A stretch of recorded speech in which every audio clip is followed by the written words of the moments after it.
তাপপ্রবাহের মধ্যে রাজধানীর নিম্ন আয়ের খেটে খাওয়া মানুষের জন্য সামাজিক বিভিন্ন উদ্যোগ চলমান আছে। পথ চলতি মানুষের তৃষ্ণা মেটাতে বিভিন্ন জায়গায় খাবার পানি ও শরবত বিতরণ করা হচ্ছে।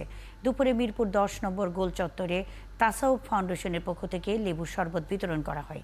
রিকশা চালক, সিএনজি চালক থেকে শুরু করে চলতি পথে বাস যাত্রীরাও ঠান্ডা শরবত পান।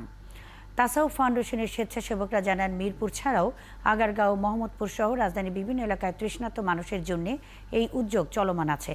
মূলত ফাউন্ডেশনের চেয়ারম্যান সৈয়দ শাহাদাত হুসাইন আল মাইজ ভান্ডারির নির্দেশে তাসাউফ ফাউন্ডেশনের মানবিক এই উদ্যোগ। এদিকে ঢাকা উত্তর সিটি কর্পোরেশনের পক্ষে 54টি ওয়ার্ডের প্রতিটিতে 3টি করে স্পটে খাবার পানি বিতরণ করা হচ্ছে। এটা হচ্ছে আমরা মিরপুর 10 নম্বর দিচ্ছি, মোহাম্মদপুর দিচ্ছি, আগারগাঁয়ে দিচ্ছি, এবং যারা রাস্তা সাধারণত রিক্সা চালক, যারা দিনমজুর, হ্যাঁ, ওনাদেরকেই আমরা এগুলো বেশি দিচ্ছি।